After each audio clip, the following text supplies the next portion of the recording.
વિદ્યાર્થી મિત્રો મજામાં?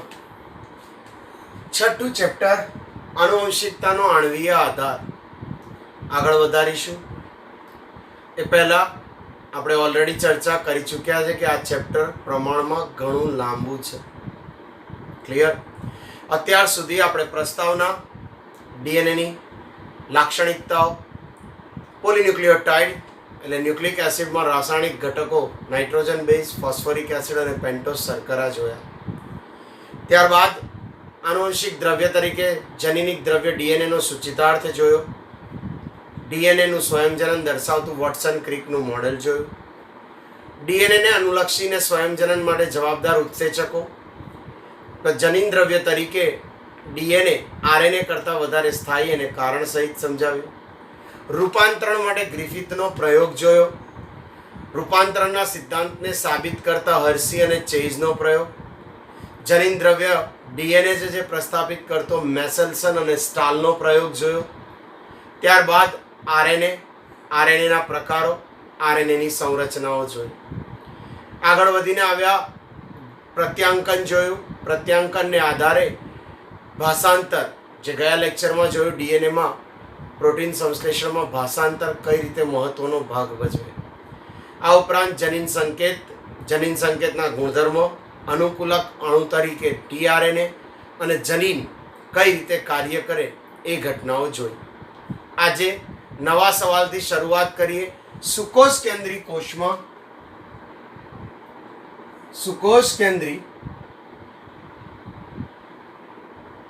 કોષમાં જનીન અભિવ્યક્તિ, જનીન જે વ્યક્ત થાય એ સુકોષ કેન્દ્રી કોષમાં જનીન અભિવ્યક્તિનું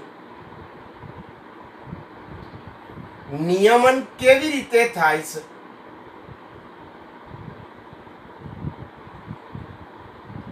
એની ચર્ચા આપણે કરવાની છે. જનીન વિશે ભણ્યા. જનીન એટલે ડીએનએની નિશ્ચિત લંબાઈનો ખંડ આનુવંશિક લક્ષણોની માહિતીનું વહન કરાવે. એમઆરએનએ બને, કોષરસમાં જાય, પ્રોટીન સંશ્લેષણ કરે. પણ કેવી રીતે અને સુકોષ કેન્દ્રી કોષમાં કઈ રીતે? તો એ ઘટનાની શરૂઆત કરીએ. શું કહે છે કે જનીન અભિવ્યક્તિના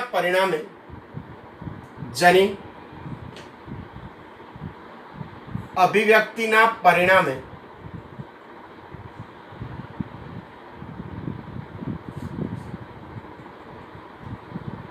પ્રોટીન સંશ્લેષણ થાય છે. જનીન અભિવ્યક્ત થાય એટલે એમઆરએનએ બને. એમઆરએનએ સંકેતો ટીઆરએનએ ને આપે.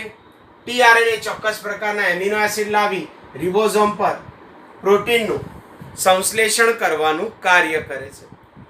સામાન્ય રીતે એવું કહે છે કે સજીવોમાં જુદા જુદા જનીન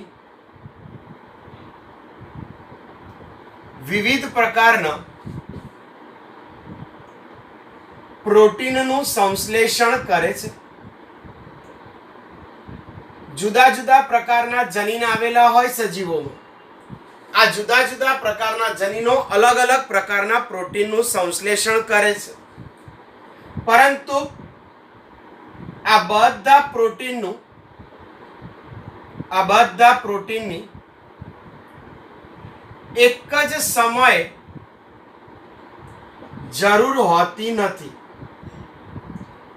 જો સજીવ જન્મે ત્યારથી જ એનામાં બધા જનીન હોય જ. જનીન હોય એટલે એમાંથી પ્રોટીન બનતા જ હોય. પણ બધા પ્રોટીન એક સાથે એક જ સમયે એમની જરૂર હોતી નથી. લગભગ દરેક કોષ તેના જીવન ચક્રના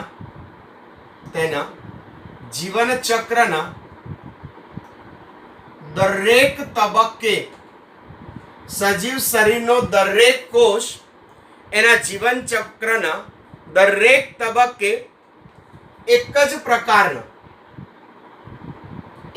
પ્રકારના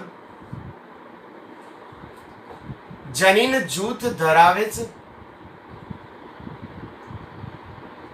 એટલે કે કોષના જીવન ચક્રના દરેક તબક્કે એમાં એક જ પ્રકારના જનીન જૂથ હોય છે. તેથી કોઈ ચોક્કસ સમયે તેથી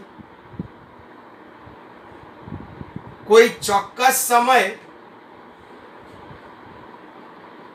નિશ્ચિત જનીનની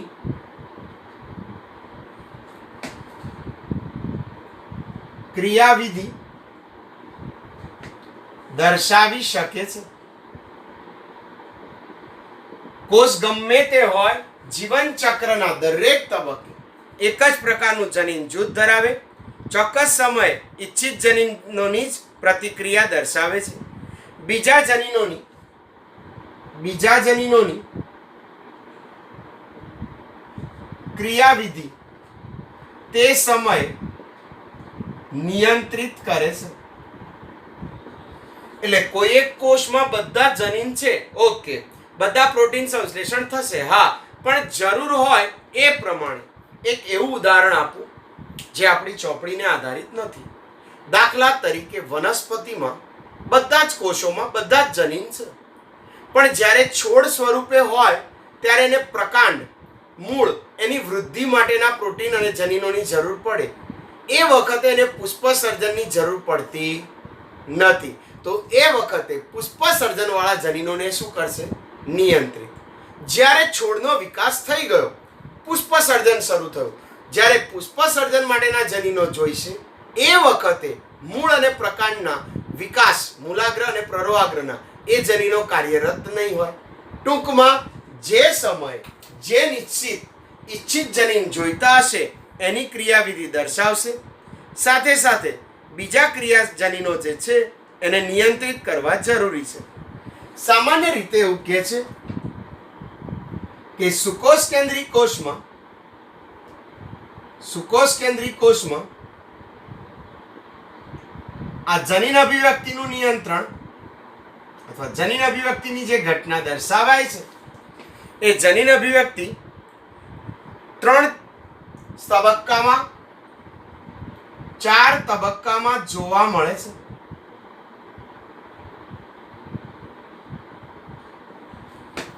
સુકોષ કેન્દ્રી કોષમાં જનીન અભિવ્યક્તિ 4 તબક્કામાં જોવા મળે છે. પહેલું પ્રત્યાંકન સ્તર, એટલે ડીએનએ માંથી એમઆરએનએ બને તે. નંબર 2 પ્રક્રિયા સ્તર, જ્યારે એમઆરએનએ બની જાય ત્યારે એ એમઆરએનએ તૈયાર કરવાની પ્રક્રિયા થાય. 3 એમઆરએનએ બની ગયા બાદ એમઆરએનએ ને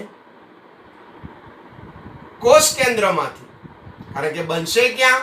કોષ કેન્દ્રમાં, એટલે એમઆરએનએ નું કોષ કેન્દ્રમાંથી કોષરસમાં સ્થાનાંતર કરવામાં આવે છે. એટલે હવે કોષ કેન્દ્ર છોડી અને કોષરસમાં એમઆરએનએ જશે. અને 4 કોષરસમાં પહોંચ્યા બાદ રિબોઝોમ પર ભાષાંતર સ્તર, એટલે ટ્રાન્સલેશન થઈ પ્રોટીનનું સંશ્લેષણ થશે. સામાન્ય ઘટનામાં એવું કહે છે કે કોષમાં જનીન, સામાન્ય રીતે એવું કહે છે કે કોષમાં જનીન વિશિષ્ટ કાર્ય અથવા કાર્યો કરવા માટે અભિવ્યક્ત થાય છે. એટલે જનીન ચોક્કસ કાર્યો કરવા માટે જ સુકોષ કેન્દ્રી કોષમાં અભિવ્યક્ત થાય છે. દાખલા તરીકે એક ઉદાહરણ આપીએ. ઈ કોલાઈ બેક્ટેરિયા. ઈ કોલાઈ બેક્ટેરિયામાં રહેલો બીટા ગેલેક્ટોસાઇડેઝ આ ઉત્સેચકનું નામ છે.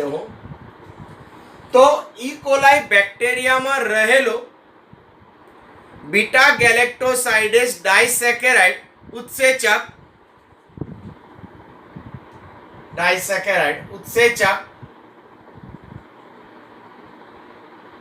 એ લેક્ટોઝ 11મા 9મા ચેપ્ટરમાં ભણીને આયા. એ લેક્ટોઝનું જળ વિભાજન કરી ગ્લુકોઝ અને ગેલેક્ટોઝમાં ફેરવે છે. ઈ કોલાઈ બેક્ટેરિયામાં બીટા ગેલેક્ટોસાઇડેઝ ડાઇસેકેરાઇડ ઉત્સેચક આવેલો છે.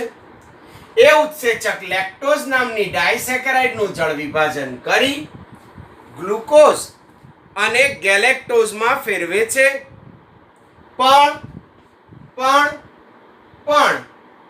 પણ જો ઈ કોલાઈ બેક્ટેરિયામાં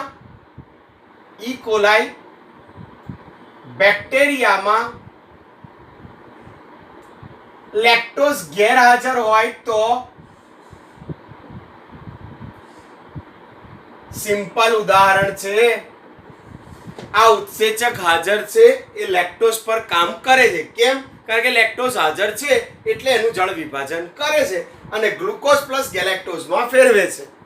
પણ જો ઈ કોલાઈ બેક્ટેરિયામાં લેક્ટોઝ જ ગેરહાજર હોય તો એવા સમયે બીટા ગેલેક્ટોસાઇડેઝ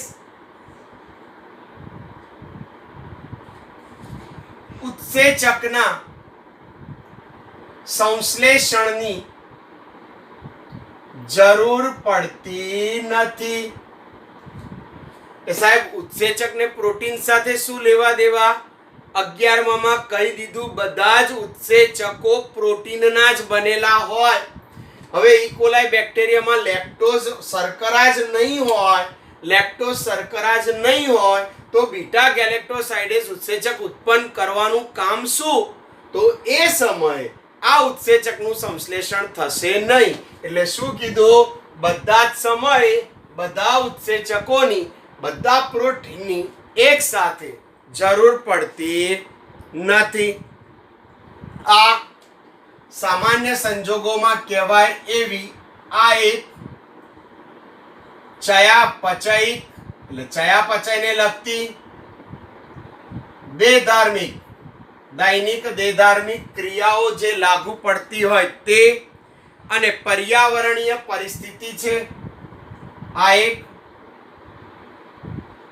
ચયાપચયિક અથવા દેહધાર્મિક અથવા પર્યાવરણીય સ્થિતિ છે જે જનીન અભિવ્યક્તિનું નિયમન કરે છે.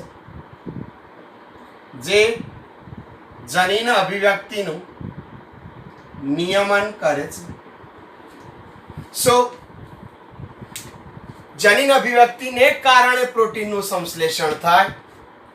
જુદા જુદા જનીન જુદા જુદા પ્રોટીન બનાવે.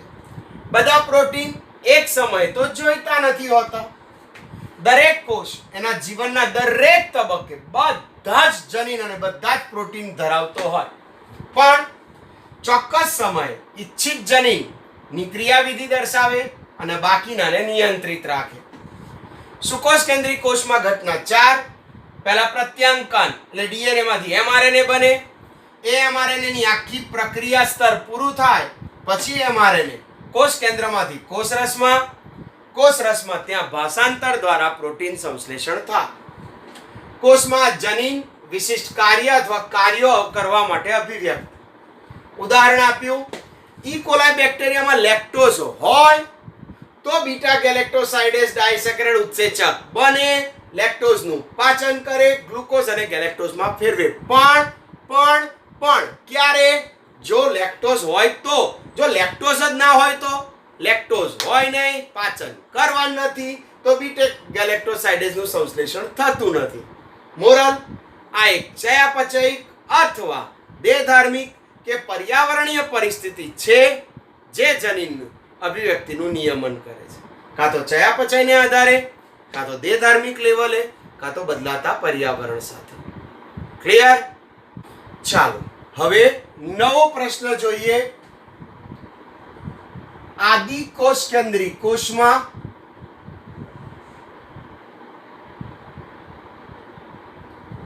જનીન અભિવ્યક્તિનું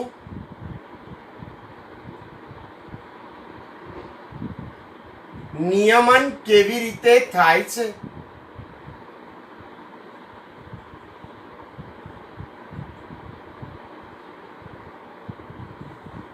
તો સામાન્ય રીતે એવું કહે છે કે આદિકોષ કેન્દ્રી કોષમાં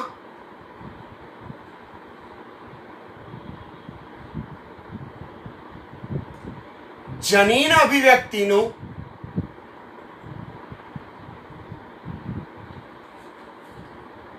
નિયમન કરવા કેટલાક પ્રભાવી ડોમિનેન્ટ સ્થાન આવેલા હોય છે જે ડીએનએ માંથી એમઆરએનએ બને એ પ્રત્યાંકનની ક્રિયાના પ્રારંભિક દરનું નિયમન કરે છે. પ્રારંભિક દરનું નિયમન કરે છે એટલે કે આદિકોષ કેન્દ્રી કોષમાં જનીન અભિવ્યક્તિનું નિયમન કરવા એક ચોક્કસ પ્રભાવી સ્થાન આવેલું હોય છે. સામાન્ય રીતે એવું કહે છે જે પ્રત્યાંકનની ક્રિયાના પ્રારંભિક દરનું નિયમન કરવામાં આવે છે. પ્રત્યાંકન એકમમાં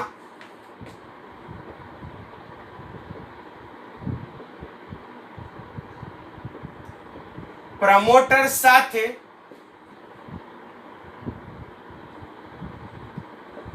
આરએનએ પોલિમરેઝ, યાદ કરો આરએનએ પોલિમરેઝ ઉત્સેચક છે એટલે પ્રત્યાંકન એકમમાં પ્રમોટર સાથે આરએનએ પોલિમરેઝની ક્રિયાશીલતા,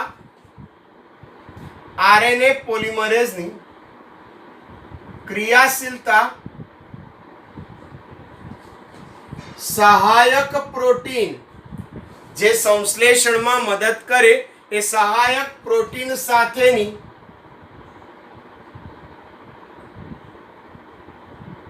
પારસ્પરિક ક્રિયા. પ્રત્યાંકન એકમ એટલે જ્યાં ડીએનએ માંથી એમઆરએનએ બનશે ત્યાં પ્રમોટર સ્થાન સાથે આરએનએ પોલિમરેઝની ક્રિયાશીલતા સહાયક પ્રોટીન સાથેની પારસ્પરિક ક્રિયા દ્વારા નિયમન પામે છે. પારસ્પરિક ક્રિયા દ્વારા નિયમન પામે છે એટલે કે એનું નિયંત્રણ થાય છે. જે પ્રારંભિક સ્થાનની ઓળખ ક્ષમતા પર અસર કરે છે. એટલે ડીએનએ માંથી એમઆરએનએ બને એ આખી પ્રક્રિયા સહાયક પ્રોટીન સાથેની ક્રિયાનું નિયમન કરે અને સાથે સાથે જ્યાંથી પ્રારંભ થવાનો હોય એના પર અસર કરે છે. આવું આ જે અસર કરતો હોય એવા આ નિયામકી જનીન, આ અસર કરતા નિયામકી જનીન હકારાત્મક અથવા નકારાત્મક, એટલે નિયામકી જનીન એ સકારાત્મક એટલે પોઝિટિવ અથવા નકારાત્મક નેગેટિવ બંને સ્વરૂપે કાર્ય કરી શકે છે. બંને સ્વરૂપે કાર્ય કરી શકે છે.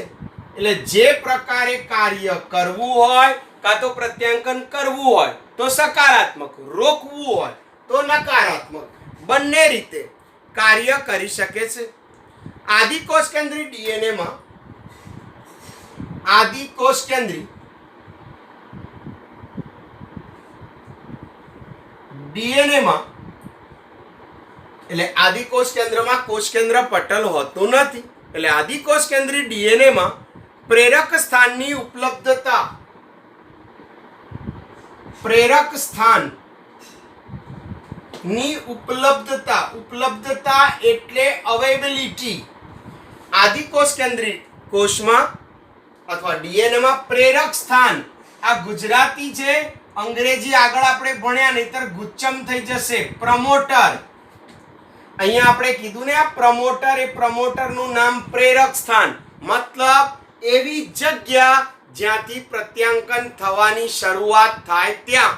એટલે આદિકોષ કેન્દ્રી ડીએનએ માં પ્રમોટર સ્થાનની ઉપલબ્ધતા, પ્રોટીનના વિશેષ અનુક્રમ પ્રોટીન જ્યાંથી ચાલુ થવાનો હોય એ પ્રોટીનના વિશેષ અનુક્રમ ચાલક સ્થાન. આ ચાલક સ્થાન થોડુંક ઓડ પડશે, એનું અંગ્રેજી યાદ રાખીશું, જલ્દી ખબર પડશે. ઓપરેટર. ઓકે, એટલે પ્રમોટર સ્થાનની ઉપલબ્ધતા, પ્રમોટર સ્થાન કાર્ય કરશે કે નહીં કરે એ પ્રમોટર સ્થાન પ્રોટીનના વિશેષ ચાલક ઓપરેટર કહેવામાં આવે, એના દ્વારા નિયમન પામે છે. ઓપરેટર સ્થાન દ્વારા નિયમન પામે છે. એટલે પ્રમોટર સ્થાનની ઉપલબ્ધતા વિશિષ્ટ પ્રોટીનનો અનુક્રમ કરે, પ્રોટીન સંશ્લેષણ કરી આપે, એ ઓપરેટર દ્વારા નિયમન પામે છે. મોટા ભાગના ઓપેરોનમાં, આ ઓપેરોન એટલે આદિકોષ કેન્દ્રી કોષમાં જનીન અભિવ્યક્તિનું નિયમન કરતા એકમ ઓપેરોન એકમ તરીકે ઓળખાય છે. તો મોટા ભાગે આ ઓપેરોન એકમમાં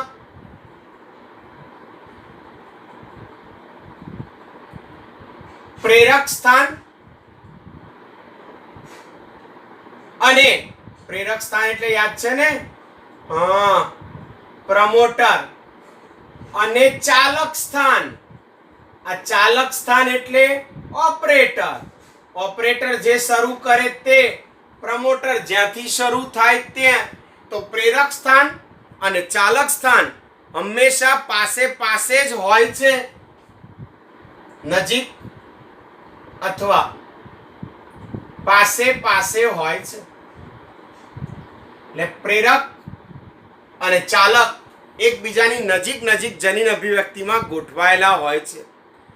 હંમેશા ચાલકનો અનુક્રમ, ચાલક સ્થાનનો અનુક્રમ એ નિગ્રાહક.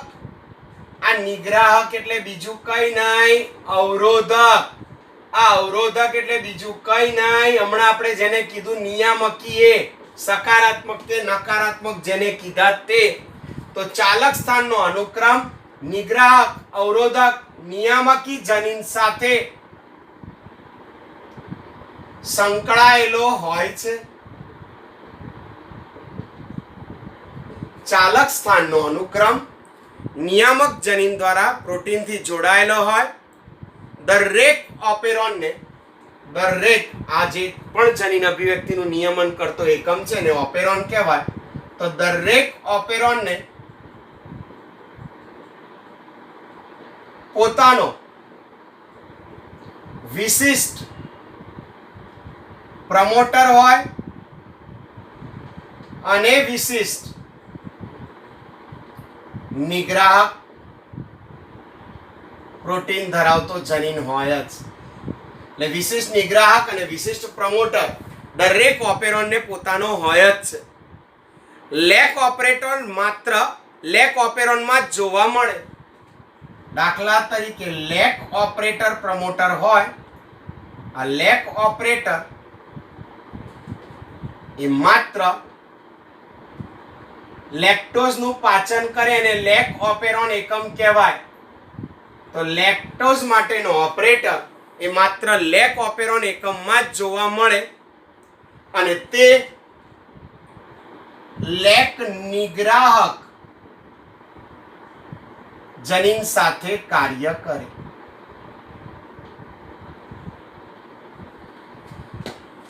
આદિકોષ કેન્દ્રીમાં જનીન અભિવ્યક્તિનું નિયમન. સાહેબ ગુચ્છમ લાગે છે, હમણાં એક આકૃતિ દ્વારા એવું સમજાવું ને બહુ જ ખબર પડશે, પણ ફરી એકવાર થિયરી જરા જોઈ લઈએ. આદિકોષ કેન્દ્રીમાં જનીન અભિવ્યક્તિનું નિયમન કરવા એક વિશિષ્ટ પ્રકારના પ્રભાવી સ્થાન આવેલા હોય છે અને એ પ્રત્યાંકન ક્રિયાની પ્રારંભિક પ્રોસેસ, સ્ટાર્ટિંગ જે મેથડ છે એનું નિયમન કરે છે. મોરલ એમાં એક પ્રમોટર સ્થાન હોય છે એટલે પ્રેરક સ્થાન હોય છે, જે આરએનએ પોલિમરેઝ ત્યાં જોડાય અને કાર્ય કરવાની શરૂઆત કરાવે છે. એટલે પ્રારંભિક સ્થાનની ઓળખ ક્ષમતા એ પ્રમોટરને આભારી.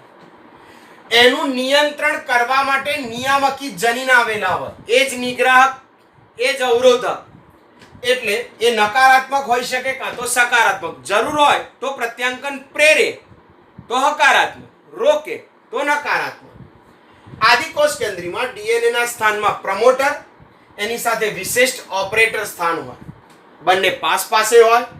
ઓપરેટર સાથે મોટા ભાગે નિગ્રાહક જનીન જોડાયેલા હોય.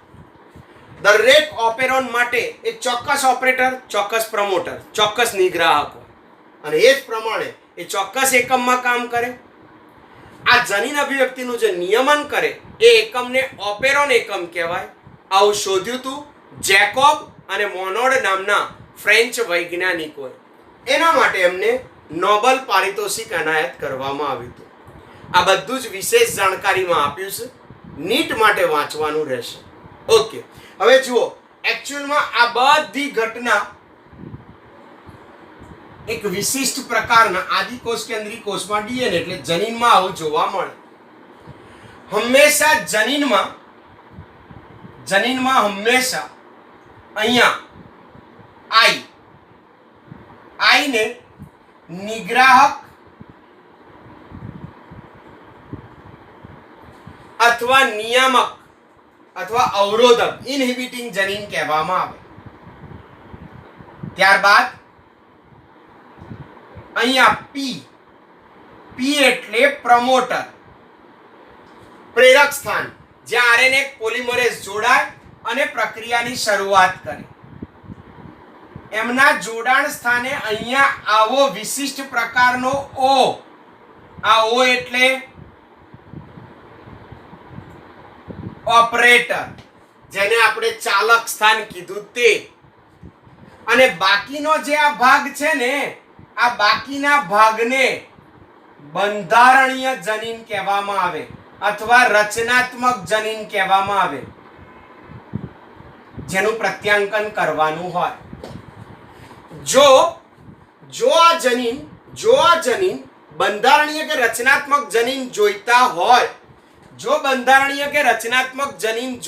હોય, તો ઓપરેટર સ્થાન ખુલ્લું હોવું જોઈએ. આ સ્થાન ખુલ્લું હોવું જોઈએ.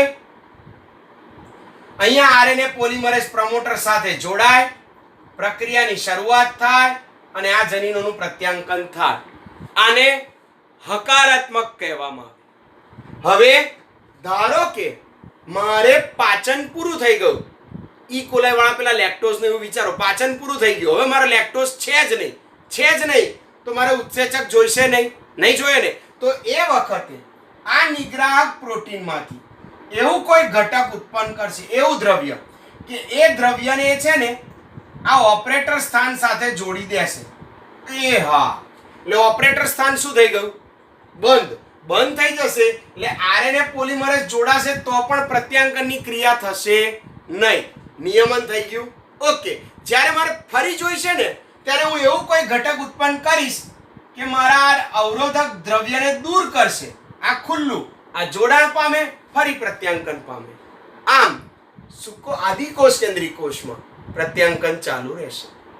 ચાલો નવો સવાલ જોઈએ.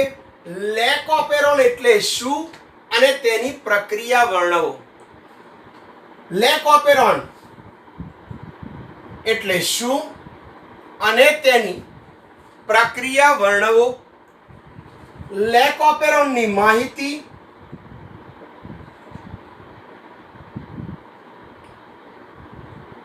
જેકોબ અને મોનોડ દ્વારા રજૂ કરવામાં આવી. એટલે લેક ઓપેરોન વિશેની માહિતી જેકોબ અને મોનાર્ડ નામના વૈજ્ઞાનિકોએ આપી હતી. એમણે સૌ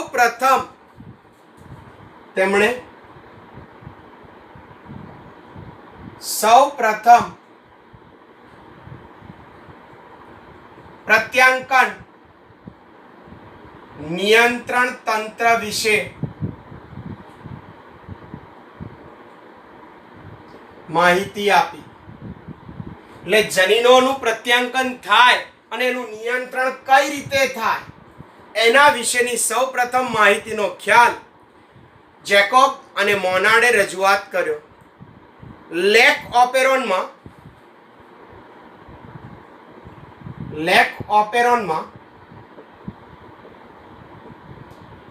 એક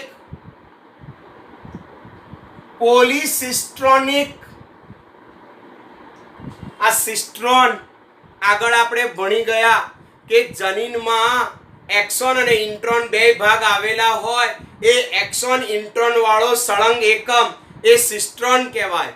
એક હોય તો મોનોસિસ્ટ્રોનિક, એક કરતા વધારે હોય તો પોલિસિસ્ટ્રોનિક. આગળના વિડિયો જોજો, એમાં આપણે આ ક્લેરિટી કરેલી છે. તો લેક ઓપેરોનમાં એક પોલિસિસ્ટ્રોનિક બંધારણીય જનીનોનું પોલિસિસ્ટ્રોનિક બંધારણીય જનીનોનું નિયમન એક સામાન્ય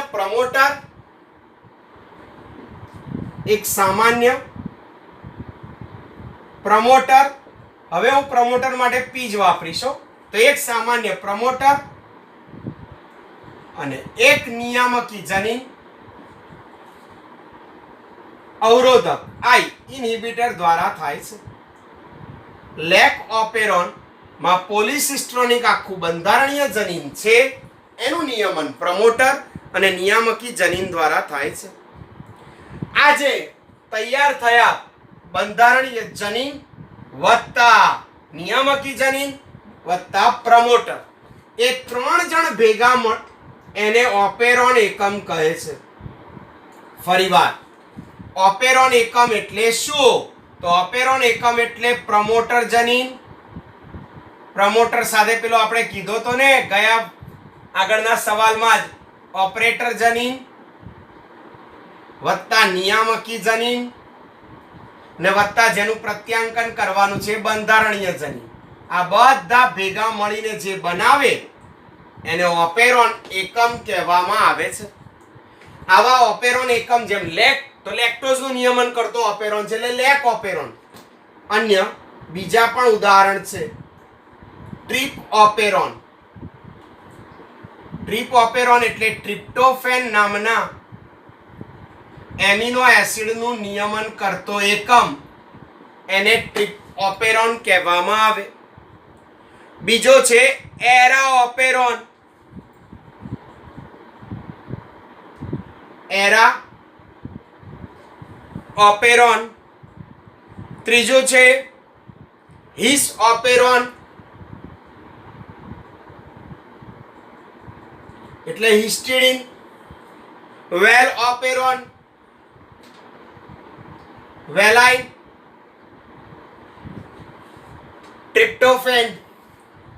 એરોમેટિક જેટલા બી એમિનો એસિડ છે, એસ્પાર્જિન, ગ્લુટેમિક એસિડ, આર્જેનિન, એ બધા હિસ્ટિડિન ઓપેરિન, વેલાઇન ઓપેરોન. તો આ બધા ઓપેરોન એકમ છે જે દરેક અલગ અલગ પ્રકારે, પ્રમોટર અલગ, દરેકનું નિયામકી અલગ, દરેકનું ઓપેરોન એકમનું નિયંત્રણ અલગ અલગ થાય છે. સામાન્ય રીતે આપણે લેક ઓપેરોન ભણવાનું શરૂ કર્યું તો લેક ઓપેરોનમાં એક નિયામકી જનીન, એ તો નિયંત્રણ કરવા માટે જોઈએ જ. પ્રમોટર અને ઓપરેટર વિશે બહુ ખાસ ના કહીએ તો ચાલે, કારણ કે પ્રમોટર વગર તો ચાલુ નહીં થાય ને ઓપરેટર તો સ્થાન પૂરું પાડશે. પ્રમોટર ને પી, ઓપરેટર ને ઓ. અને આ સાથે એક નિયામકી, એક પ્રમોટર, એક ઓપરેટર, ત્રણ બંધારણીય જનીન આવેલા હોય છે. ત્રણ બંધારણીય જનીન જે લેક્ટોઝ, લેકનો મતલબ છે લેક્ટોઝ, લેક્ટોઝ નું પાચન કરે, તો એવા ત્રણ બંધારણીય જનીન છે ઝેડ, વાય અને એ. એનો મતલબ લેક ઓપેરોનમાં એક નિયામકી જનીન આઈ, એક પ્રમોટર જનીન પી, એક ઓપરેટર ઓ, ત્રણ બંધારણીય જનીન ઝેડ, વાય, એ આવેલા છે. જેમાં આઈ શું કરે છે?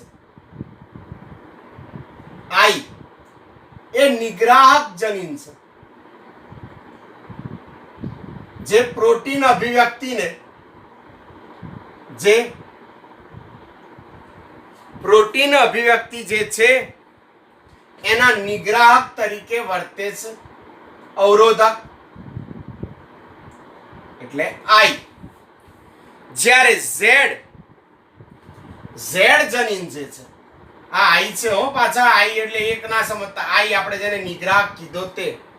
આ ઝેડ એ ગેલેક્ટોસાઇડેઝ ઉત્સેચકનું સંકેતન કરે છે. એટલે ઝેડ જનીન શેના માટે છે? ગેલેક્ટોસાઇડેઝ ઉત્સેચક માટે.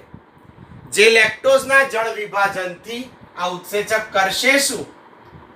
લેક્ટોઝનું જળ વિભાજન કરી ગ્લુકોઝ વત્તા ગેલેક્ટોઝ ઉત્પન્ન કરી આપશે. વાય જનીન એ પરમિએઝ નામના ઉત્સેચકનું સંકેતન કરે છે.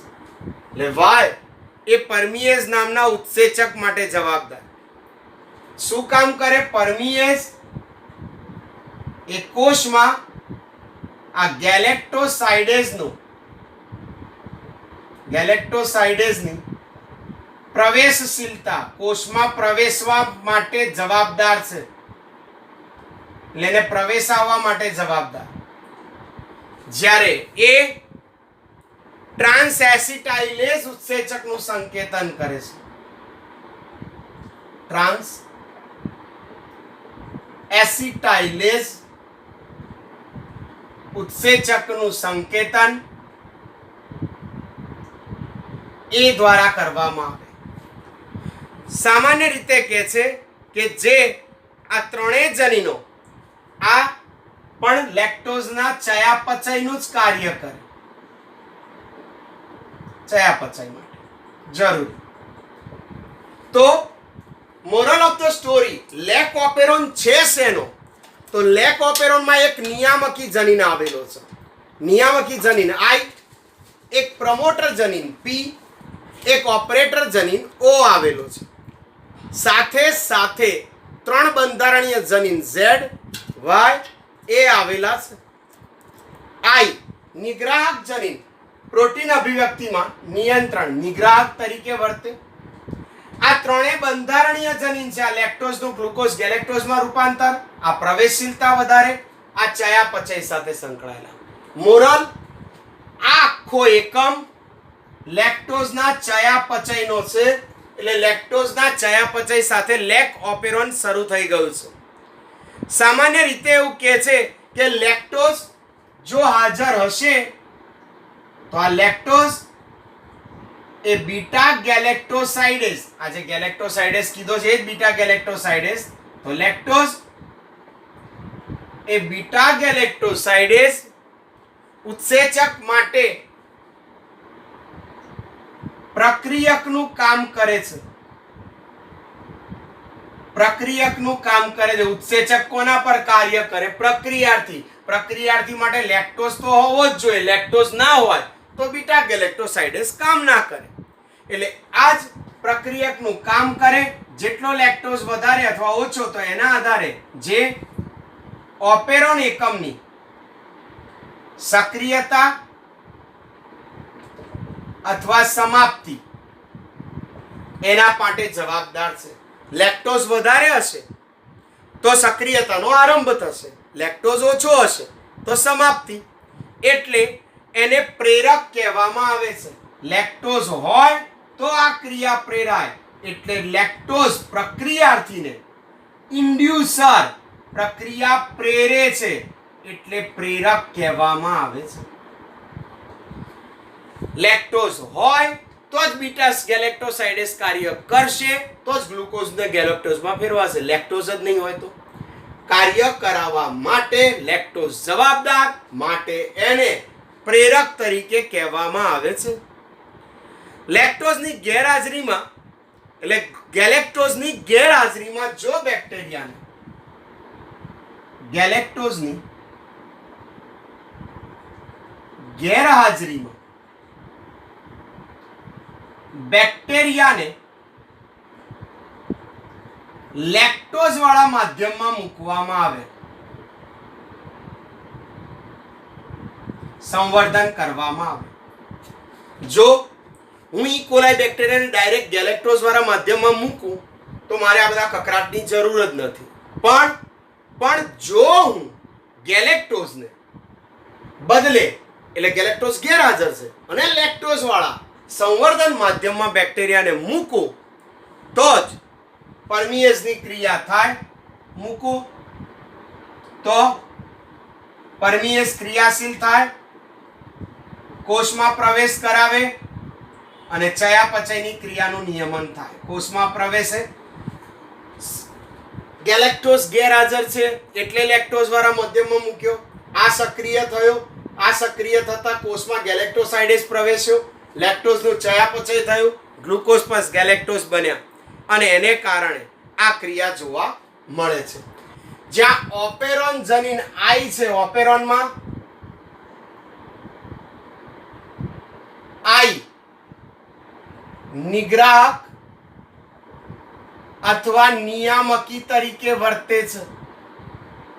એ ક્યારે પિક્ચરમાં આવશે? આઈ નિગ્રાહક અથવા નિયામક તરીકે છે જો આ આઈ એ ઓપરેટર સ્થાન સાથે જોડાઈ જાય, ઓપરેટર જનીન સાથે જોડાય ત્યારે આરએનએ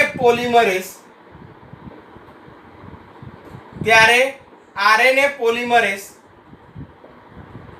પ્રત્યાંકન સ્થાન, પ્રેરક સ્થાન જેને આપણે કીધું પ્રમોટર પી પર પ્રત્યાંકન અટકાવે છે. ક્યારે અટકાવશે? લેક્ટોઝ પચી ગયો, ગ્લુકોઝનું ગેલેક્ટોઝમાં રૂપાંતર થઈ ગયું લેક્ટોઝનું, હવે લેક્ટોઝ છે જ નહીં તો હવે અટકાવો. તો હવે આ જનીનોને ZYA ને કાર્ય કરતા અટકાવવા હોય તો નિગ્રાહક જનીન આઈ ઓપરેટર સાથે જોડાઈ ગયું, પ્રમોટર પર આરએનએ પોલિમરેઝે પોતાની પ્રત્યાંકન કરવાની ક્રિયા બંધ કરી દીધી, એને કારણે આ કાર્ય થઈ ગયું. એટલે અત્યારે કોણ સક્રિય બન્યું? આઈ સક્રિય બન્યું. ક્યારે? લેક્ટોઝ ગેરહાજર છે તો. ધારો કે લેક્ટોઝ હાજર કરી દઉં તો લેક્ટોઝ હાજર તો નિગ્રાહક જનીન આઈ નિષ્ક્રિય, ઓપરેટર સ્થાન ખુલ્લું, પ્રમોટર સ્થાન સાથે આરએનએ પોલિમરેઝ જોડાય અને પ્રત્યાંકન ફરીવાર થાય, પ્રત્યાંકન ફરી શરૂ થઈ જાય. આ સામાન્ય રીતે. એટલે નિગ્રાહક દ્વારા લેક ઓપેરોનને અટકાવવામાં આવે, નિગ્રાહક આઈ દ્વારા લેક ઓપેરોન અટકે તો એને નકારાત્મક નિયમન કહેવામાં આવે છે. સાહેબ આખો લેક ઓપેરોન ખબર પડી ગઈ, પણ તમારા શબ્દોમાં સમજાવો. લખવાનું આ? હા. હવે જુઓ મારા શબ્દોમાં સમજાવો. આ એક જનીન છે, આ જનીન પર શરૂઆતના સ્થાનમાં આઈ આવેલો છે. આઈ એટલે નિગ્રાહક જનીન. પ્રક્રિયાની શરૂઆતમાં એની સાથે જ પ્રેરક સ્થાન આવેલું હોય પ્રમોટર પી. લેક ઓપેરોનની ચર્ચા ચાલુ છે. એની સાથે જોડાયેલો આ વિશિષ્ટ સ્થાન પ્રેરક સાથે ચાલક સ્થાન હોય એને કહેવાય ઓ એટલે ઓપરેટર સ્થાન લેક ઓપેરોનમાં. અને બીજું શું છે? 3 બંધારણીય જનીન ZYA રચનાત્મક જનીન છે. જો ઈ કોલાઈ બેક્ટેરિયાને લેક્ટોઝ વાળા માધ્યમમાં મૂકું, ગેલેક્ટોઝ નથી હાજર એટલે મેં લેક્ટોઝ વાળા માધ્યમમાં મૂક્યા. જેવા લેક્ટોઝ વાળા માધ્યમમાં મૂકું, મારું ઓપરેટર સ્થાન ખુલ્લું. આ ખુલ્લા સ્થાન માટે હું એને અત્યારે સ્વિચ ઓન ની સ્થિતિ કહું છું. સ્વિચ ઓન, ખુલ્લું સ્થાન ઓપરેટર, સ્વિચ ઓન. પ્રમોટર સ્થાન સાથે આરએનએ પોલિમરેઝ નામનો ઉત્સેચક જોડાશે. ઓપરેટર સ્થાન ખુલ્લું છે, પ્રત્યાંકન શરૂ થશે, પરમિએઝ, ગેલેક્ટાઇડેઝ અને ટ્રાન્સ એસિટાઇલેઝ ઉત્સેચક બનશે, પ્રવેશશીલતા વધશે અને લેક્ટોઝનું પાચન ચાલુ જ રહેશે. ગ્લુકોઝ ગેલેક્ટોઝ બનતો જ જશે. હવે લેક્ટોઝ ખાલી થઈ ગયો. જેવો લેક્ટોઝ પતી જશે નિગ્રાહક જનીનમાંથી વિશિષ્ટ પ્રકારનું નિગ્રાહક દ્રવ્ય ઉત્પન્ન થશે. આ નિગ્રાહક દ્રવ્ય પ્રમોટર સ્થાનમાં થઈ ઓપરેટર પાસે જોડાઈ જશે. ઓપરેટર સ્થાને જોડાઈ ગયું એટલે મારું ઓપરેટર સ્થાન હવે બંધ થઈ ગયું. ઓપરેટર સ્થાન બંધ એને સ્વિચ ઓફ કહેવાય. સ્વિચ ઓફ થયો, આરએનએ પોલિમરેઝ અટકી ગયો, પ્રત્યાંકન થશે નહીં. નિગ્રાહક દ્વારા બંધારણીય જનીન અટકાયું, માટે આને નકારાત્મક નિયમન કહે છે. ક્લિયર? બરાબર ધ્યાનથી સમજજો. જો આ નિગ્રાહક દૂર તો ખુલ્લું, સ્વિચ ઓન, પ્રત્યાંકન થાય. નિગ્રાહક દ્રવ્ય જોડાય, ઓપરેટર બંધ, સ્વિચ ઓફ, પ્રત્યાંકન અટકી જાય. ક્લિયર? લેક ઓપેરોન નકારાત્મક છે. ટૂંકમાં જરૂર હોય ત્યારે ઓપરેટર સ્થાન ખુલ્લું રહેશે, પ્રત્યાંકન થાય, અને જ્યારે જરૂર ના હોય ત્યારે નિગ્રાહક દ્રવ્ય જોડાય ઓપરેટર સાથે, પ્રત્યાંકન અટકાવી દેશે. આ નકારાત્મક નિયમન. ક્લિયર? આજે શું જોયું? આજે પહેલું આ સુકોષ કેન્દ્રીય કોષમાં જનીન અભિવ્યક્તિનું નિયમન, આદિકોષ કેન્દ્રીયનું નિયમન અને લેક ઓપેરોન અને એની આખી અભિવ્યક્તિની ઘટના. આનાથી સરળ લેંગ્વેજ પાઠ્યપુસ્તકમાં પણ નથી આપી. 2 વાર જોજો, 3 વાર જોજો, લખજો. જેટલી પ્રેક્ટિસ કરશો એટલા એકમ સમજવામાં બહુ મજા આવશે. ક્લિયર? અહીંથી આગળ આવતા લેક્ચરમાં. Okay, by.